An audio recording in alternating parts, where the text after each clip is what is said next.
Hello everyone. Here I'm discussing important principle, concepts, convention और assumptions. ये बहुत important है till final exam point of view से. ये total 14 हैं.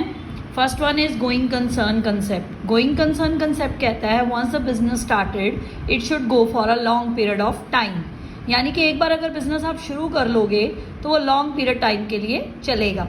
देखो ये फर्स्ट पॉइंट मैंने क्या लिखा है, it is assume that business would continue for a long period of time. इसी कंसेप्ट की वजह से हम एसेट्स को कैटेगराइज करते हैं, लायबिलिटीज को कैटेगराइज करते हैं. एसेट को फिक्स्ड और करंट में, लायबिलिटीज को फिक्स्ड और करंट में. Fix means long term, current means short term. ठीक है, इसी कंसेप्ट की वजह से, क्योंकि बिजनेस काफी लंबे टाइम पीरियड तक चलेगा. नेक्स्ट है कंसिस्टेंसी कंसेप्ट. कंसिस्टेंसी कहता है कि जितने भी आप प्रैक्टिसेस, जो भी मेथड्स, जो भी फॉलो करोगे while for calculating calculations in accounts, जो भी प्रैक्टिसेस आप फॉलो करोगे दैट शुड बी कंसिस्टेंट. वो क्या होनी चाहिए? सेम होनी चाहिए थ्रू आउट द ईयर. ठीक है, year two year in for comparison purposes. दो फाइनेंशियल स्टेटमेंट्स हैं जिससे हम बिजनेस का प्रॉफिट लॉस और फाइनेंशियल पोजीशन को कैलकुलेट करते हैं. बैलेंस शीट हमें एसेट लायबिलिटी की पोजीशन बताती है. P&L अकाउंट यानी कि प्रॉफिट एंड लॉस अकाउंट हमें बिजनेस की प्रॉफिटेबिलिटी पोजीशन बताता है. ठीक है, अगर आप कंसिस्टेंसी फॉलो करोगे तो ये फाइनेंशियल स्टेटमेंट्स क्या हो जाएंगी? मोर कंपेरेबल, ज़्यादा कंपेरेबल हो जाएंगी. और इसका क्या है, और जो it is important when alternative accounting practices are equally acceptable. देखो, जो भी हम अगर ऑल्टरनेटिव भी यूज़ करते हैं, अगर एक ईयर में चेंज किया तो नेक्स्ट ईयर में भी उसे ही फॉलो करो in order to compare with the previous year. ठीक, इसकी जैसे इसमें एग्जांपल है, डेप्रिसिएशन चैप्टर आपके सिलेबस में है. डेप्रिसिएशन के दो बेसिक मेथड होते हैं, स्ट्रेट लाइन, रिटन डाउन. अगर आपने डेप्रिसिएशन को पिछले सालों से कंपेयर करना है तो आपको कंसिस्टेंट रहना होगा through out the year, year two year. यानी कि स्ट्रेट लाइन मेथड ही यूज करना होगा या रिटन डाउन मेथड ही यूज करना होगा. दोनों में से एक मेथड फॉलो करो through out the year, year two year. ठीक है जी, तभी कंपैरिजन पॉसिबल है. थर्ड है एक्रूअल कंसेप्ट. ये कहता है कि जब ट्रांजैक्शन रिकॉर्ड होंगी, जब वो टेक प्लेस करेंगी, ये नहीं कि जब सेटल होंगी. यानी कि outstanding, prepaid, accrued, received in advance, ये सब आप एक्रूअल कंसेप्ट के हिसाब से बुक्स ऑफ अकाउंट्स में रिकॉर्ड करोगे. देखो जैसे सेकंड है, in other word income recorded when sales are made और services rendered, not when cash received. अगर आप सेल्स करते हो, क्रेडिट पे भी करते हो, तभी आप बुक्स ऑफ अकाउंट्स में उसको रिकॉर्ड कर लोगे. तब नहीं करोगे जब कैश मिलेगा. क्लियर है? जब ड्यू हो जाता है तभी मिल जाएगा. Prepaid, outstanding, accrued, received in advance.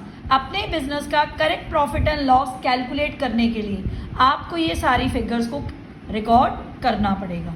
Next है business entity concept. Business entity concept क्या कहता है? Business and businessman both have separate entity.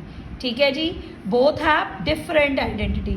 इसी कंसेप्ट की वजह से जो ऑनर बिजनेस में पैसा लगाता है उसे कैपिटल कहते हैं, और जो पर्सनल यूज के लिए निकालता है उसे ड्रॉइंग्स कहते हैं, due to this concept. Next है money measurement concept. Money measurement concept कहता है उस सिर्फ वो ट्रांजेक्शन बुक्स ऑफ अकाउंट में रिकॉर्ड करो जिनमें मनी इन्वॉल्व है, जो फाइनेंशियल ट्रांजेक्शंस हैं, जिनको इजीली हम एक्सप्रेस कर सकते हैं, कन्वर्ट कर सकते हैं मनी में, जैसे sale of good, receipt of income, payment of expenses.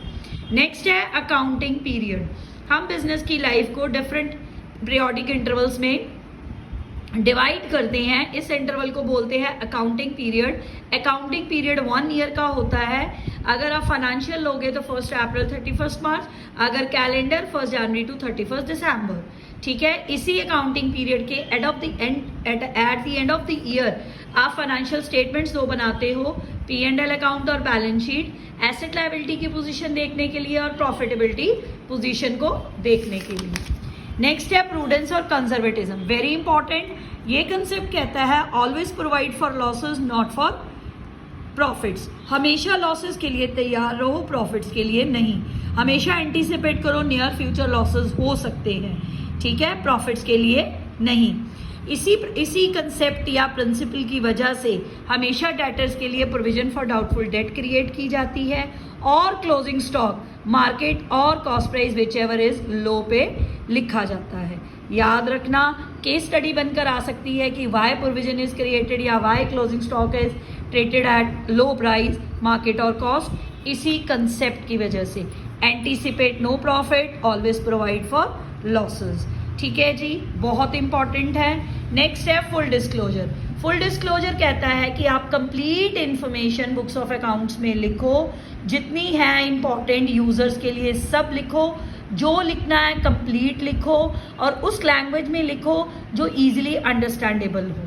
Clear? Users के हिसाब से जो सिग्निफिकेंट है, बिजनेस के जो इंपॉर्टेंट अफेयर्स है, all should be disclosed in the books of account.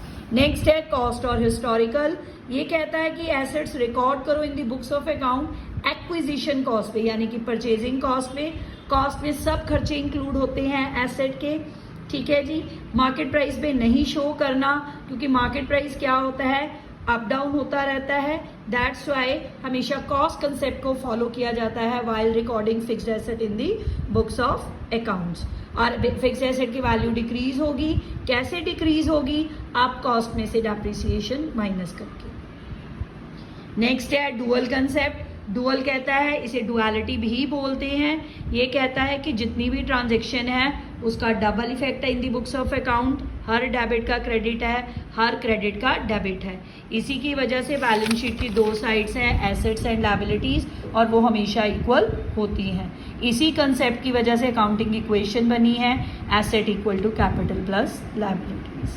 Clear? Due to duality every transaction has double effect. Next है revenue recognition principle. Revenue recognition कहता है कि आप कब एज्यूम करोगे कि आपने रेवेन्यू को अर्न कर लिया, जब आपकी तरफ वो ड्यू हो जाएगी। जैसे यहाँ पे एग्जांपल है, आपने गुड्स जनवरी 2019 को सोल्ड करी, पर उसकी पेमेंट आपने मार्च 2019 को रिसीव करी। पर आप जब बुक्स ऑफ अकाउंट्स बनाओगे according to revenue recognition principle, आप इसे बुक्स में कब रिकॉर्ड कर लोगे? जनवरी 2019 को, जब आपकी तरफ ये पेमेंट ड्यू हो गई। ठीक है, इसे रियलाइजेशन कंसेप्ट भी कहते हैं। नेक्स्ट है मैचिंग कंसेप्ट। मैचिंग कंसेप्ट कहता है सेम ईयर के एक्सपेंसेस को सेम ईयर की इनकम के साथ कंपेयर करो in order to know the profit और लॉस ऑफ दैट ईयर। जैसे 2019 को 2019 से, in order to know the profit of 2019। Clear है? नेक्स्ट है मटीरियलिटी। मटीरियलिटी का मतलब इम्पॉर्टेंट होता है। जितनी भी इम्पॉर्टेंट इन्फॉर्मेशन है that should be disclosed in the books of account, क्योंकि यूजर्स को वो इन्फ्लुएंस करेगी जब उन्होंने डिसीजन लेना है कि वो इन्वेस्टमेंट करेंगे आपके बिजनेस में कि नहीं। हमेशा मटीरियलिटी किस पे डिपेंड करती है? Nature and amount of transaction पे। जैसे एग्जांपल है, स्मॉल वर्कशॉप है, उसके लिए 5000 के टूल्स आए, बहुत इंपॉर्टेंट है। पर लार्ज एंटरप्राइज है कोई, जैसे टाटा मोटर्स, उनके लिए 5000 के टूल्स उतने इंपॉर्टेंट नहीं हैं। ठीक है जी, अब किस पे डिपेंड करा? नेचर एंड अमाउंट पे। क्लियर? नेक्स्ट है ऑब्जेक्टिविटी और वेरिएबल ऑब्जेक्टिव कंसेप्ट। ये इन्फॉर्मेशन ये कहता है कि जितनी भी आप ट्रांजेक्शन बुक्स ऑफ अकाउंट में रिकॉर्ड करते हो that should be properly documented. कहने का मतलब हर ट्रांजेक्शन का एक प्रूफ होता है जब भी वो बुक्स ऑफ अकाउंट्स में रिकॉर्ड की जाती है।